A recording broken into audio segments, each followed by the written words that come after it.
Hello दोस्तों, welcome to my channel के law classes. आज हम बात करेंगे कॉन्स्टिट्यूशनल बॉडीज़ इन इंडिया की।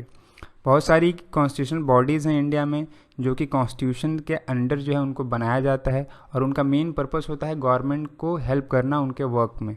तो आज जो है हम 3 कॉन्स्टिट्यूशनल बॉडीज़ जो हैं उनकी बात करेंगे और भी बहुत सारी कॉन्स्टिट्यूशनल बॉडीज़ हैं जिनकी हम बात नेक्स्ट लेक्चर में करेंगे।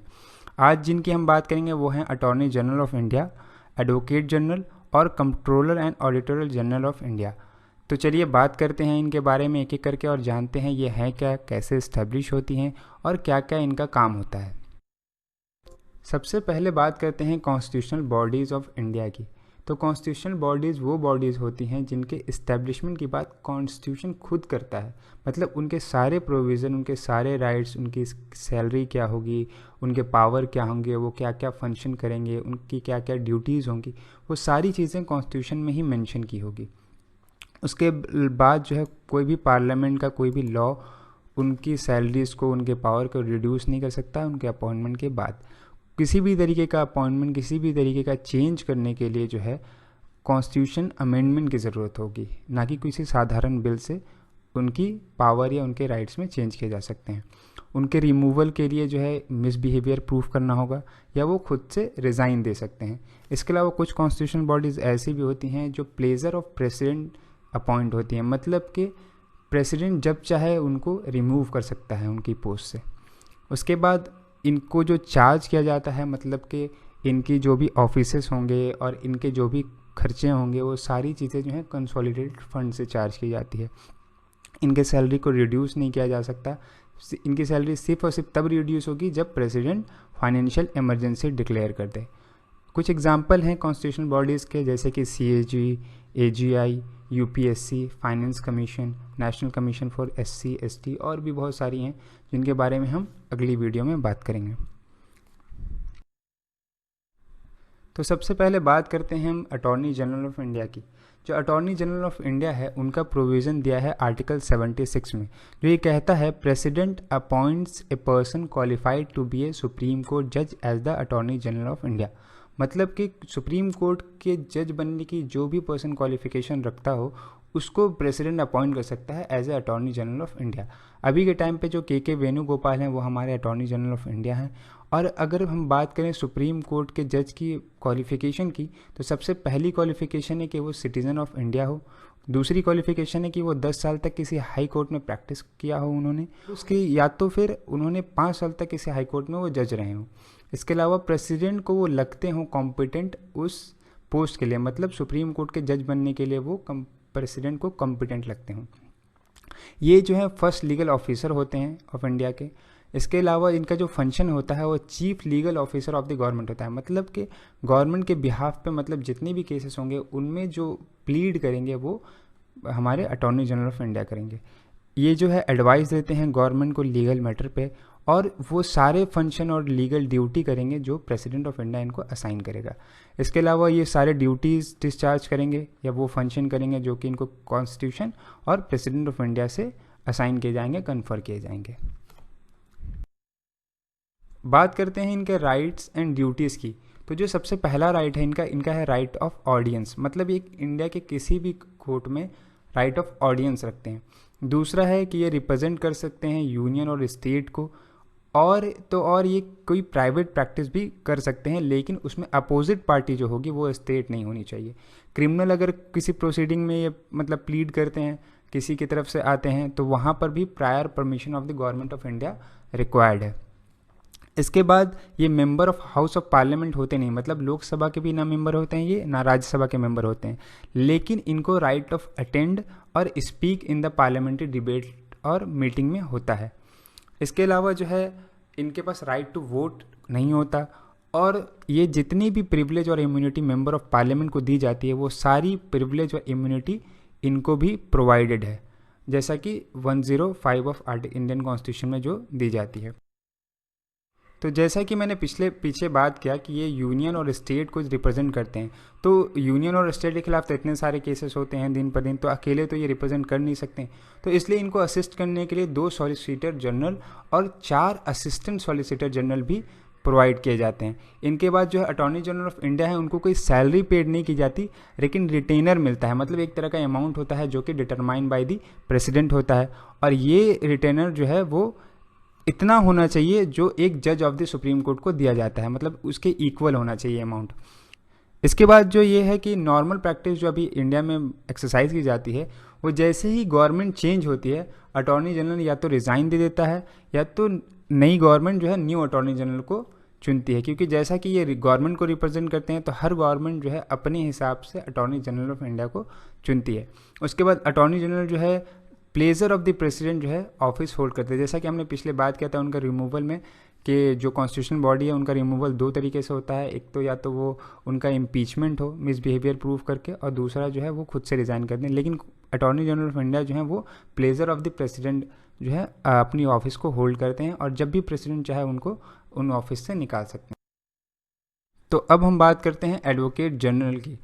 जिस तरीके से सेंट्रल लेवल पे अटॉर्नी जनरल ऑफ इंडिया को अपॉइंट किया जाता है, उसी तरीके से स्टेट लेवल पे एडवोकेट जनरल को अपॉइंट किया जाता है, जो कि स्टेट को रिप्रेजेंट करते हैं।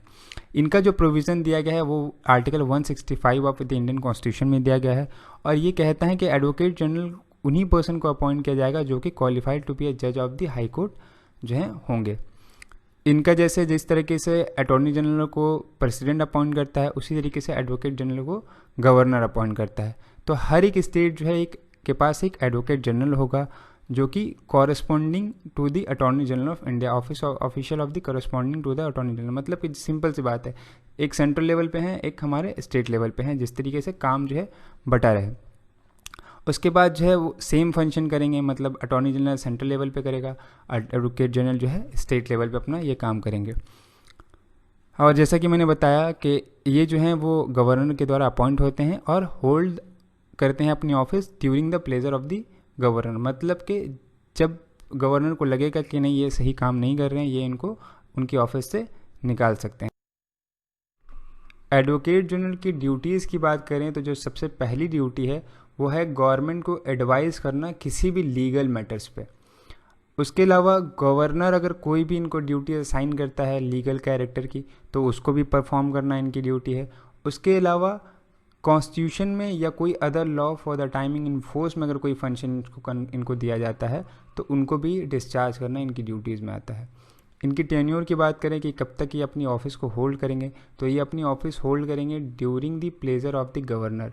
इसके अलावा ये रिज़ाइन भी दे सकते हैं अपनी पोस्ट से, लेकिन ये during the pleasure of the governor इनका टेन्योर होता है, और गवर्नर कभी भी चाहे तो इनको इनकी ऑफिस से निकाल सकता है।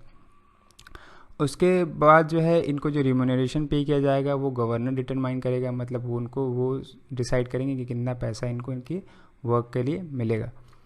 और ये जो है सेम राइट जैसा अटॉर्नी जनरल ऑफ इंडिया को पार्लियामेंट में बोलने का राइट है और take part in the proceeding का राइट है, उसी तरीके का सेम राइट इनको जो है स्टेट लेजिस्लेचर की जो है प्रोसीडिंग होती है उनमें जो है स्पीक का और टेक पार्ट का राइट है।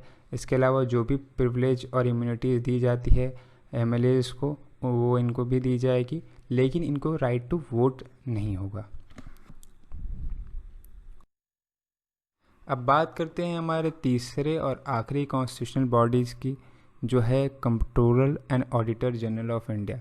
इसका जो प्रोविज़न है वो दिया गया है आर्टिकल 148 में, जो कहता है कि एक इंडिपेंडेंट ऑफिस होगा सीएजी का, और जो head of the Indian audit and account department होगा। ये बोथ सेंट्रल और स्टेट लेवल के जितने भी फाइनेंशियल सिस्टम होंगे उनको कंट्रोल करेगा। अभी के टाइम में जो हमारे सीएजी हैं वो हैं राजीव महर्षि, और इनका अपॉइंटमेंट हुआ था 25 सितंबर 2017 को। ये इंडिया के 13वें सीएजी हैं। इस सवाल को याद रखिएगा क्योंकि बहुत सारे कॉम्पिटिटिव एग्जाम में जो है करंट अफेयर के जो टॉपिक होते हैं उनमें ये सवाल पूछा जाता है। तो अब बात करते हैं सीएजी के अपॉइंटमेंट की। सीएजी का अपॉइंटमेंट प्रेसिडेंट के द्वारा होता है, और ये अपने ऑफिस को होल्ड करते हैं 6 साल के लिए, या तो 65 वर्ष की आयु कंप्लीट होने तक। इनका जो रिमूवल है वो 2 तरीके से हो सकता है, या तो ये रिज़ाइन कर दें और अपना resignation letter president of India को दे दें, या प्रेसिडेंट ऑफ इंडिया इनको रिमूव कर दे एक रेजोल्यूशन पास करके बोथ हाउस ऑफ पार्लियामेंट में विथ स्पेशल मेजॉरिटी, जिस तरीके से सुप्रीम कोर्ट के जज का होता है। और इसके लिए जो ग्राउंड होगा वो या तो मिसबिहेवियर हो या तो इनकैपेसिटी होना चाहिए। पावर एंड फंक्शन की बात करें तो जो इनकी सबसे पहली पावर है वो ये है कि ऑडिट करना उन सारे अकाउंट को जिनका एक्सपेंडिचर होता है कंसोलिडेटेड फंड ऑफ इंडिया से, कंटिजेंट फंड ऑफ इंडिया से या पब्लिक अकाउंट से, बोथ सेंट्रल और स्टेट लेवल पे। और यूनियन टेरिटरी के भी जो भी कंसोलिडेटेड और कंटिजेंट फंड और पब्लिक अकाउंट होंगे उनको भी ऑडिट करेंगी, लेकिन उन यूनियन टेरिटरी की करेंगी जिनके पास लेजिस्लेटिव असेंबली होगी। ये उन रिसिप्ट और एक्सपेंडिचर को जो कि किसी बॉडीज़, अथॉरिटीज़, सेंट्रल और स्टेट रेवेन्यू, गवर्नमेंट कंपनीज और कॉरपोरेशन या कोई भी अदर बॉडीज़ के जो भी रिसिप्ट और एक्सपेंडिचर होंगे उनको भी ऑडिट करेंगे। इसके अलावा प्रेसिडेंट को अगर कोई फाइनेंशियल एडवाइस चाहिए होगी तो ये वो एडवाइस प्रोवाइड करेंगे। इसके अलावा जो है जो भी ऑडिट रिपोर्ट ये बनाएंगे वो सारी ऑडिट रिपोर्ट या सेंट्रल लेवल की अगर होगी, या मतलब सेंट्रल की होगी, तो वो प्रेसिडेंट को जो है ये रिपोर्ट देंगे, और अगर स्टेट लेवल की होगी तो उस स्टेट के रिस्पेक्टिव गवर्नर को जो है वो रिपोर्ट सबमिट करेंगे। क्या क्या इम्यूनिटीज़ जो है सीएजी इंजॉय करता है उनकी बात करें तो जो इनकी सैलरी और सर्विसेज होंगी वो पार्लियामेंट डिटरमाइन करेगा। दूसरा, इनका जो भी एक्सपेंडिचर होगा इनके ऑफिस का या इनको जो भी सैलरी दी जाएगी वो सारी कंसोलिडेटेड फंड से चार्ज की जाएगी, और कोई भी मिनिस्टर इन पार्लियामेंट जो है वो रिप्रेजेंट नहीं करेगा सीएजी को, मतलब कि एक इंडिपेंडेंट बॉडी कंसिडर की जाएगी। इनके टेन्योर की बात करें तो ये प्रेसिडेंट के द्वारा अपॉइंट होते हैं, लेकिन ये during the pleasure of the president जो ऑफिस होल्ड नहीं करेंगे। इनको रिमूव करने के लिए एक रेजोल्यूशन पास करना पड़ेगा बोथ हाउस ऑफ पार्लियामेंट में, और अगर एक बार इनको इनके ऑफिस से निकाल दिया जाता है तो ये दूसरी ऑफिस जो है उसको होल्ड करने के लिए इनएलिजिबल हो जाते हैं। ये कुछ सवाल हैं जो कि कॉम्पिटिटिव एग्ज़ाम में काफ़ी पूछे जाते हैं, और ये वो सारे सवाल हैं जो कि मैंने अभी वीडियो में डिस्कस किया है। इनको आप अच्छे से ध्यान से पढ़िएगा और याद रखने की कोशिश करिएगा, ये काफ़ी आपको आगे के एग्ज़ाम में हेल्प करेंगे। ये जो सारे क्वेश्चंस हैं ये इन तीनों कॉन्स्टिट्यूशनल बॉडी से रिलेटेड हैं, और ये वो क्वेश्चंस हैं जो कि कॉम्पिटिटिव एग्ज़ाम में काफ़ी दफ़ा पूछे गए हैं। आपके लिए बेहतर होगा कि इन सारे क्वेश्चन को किसी एक कॉपी में आप नोट कर लें। अगर आपको वीडियो का टाइम थोड़ा कम लग रहा है तो वीडियो को पॉज करके भी आप इन क्वेश्चन को अपने पास नोट कर सकते हैं। तो दोस्तों आज के लिए इतना ही। बाकी की कॉन्स्टिट्यूशनल बॉडीज़ के बारे में मैं डिस्कस करूँगा नेक्स्ट वीडियो में। और अगर आपको मेरा वीडियो पसंद आता है तो मेरे चैनल को सब्सक्राइब ज़रूर करें और बेल आइकन को ज़रूर प्रेस कर दें, ताकि आपको मेरी वीडियो की नोटिफिकेशन टाइम पर मिलती रहे। अगर आपको इस टॉपिक से रिलेटेड कोई भी जानकारी चाहिए हो तो आप मुझे कमेंट बॉक्स में बताएं। मिलते हैं नेक्स्ट वीडियो में, तब तक के लिए गुड बाय, कीप रीडिंग।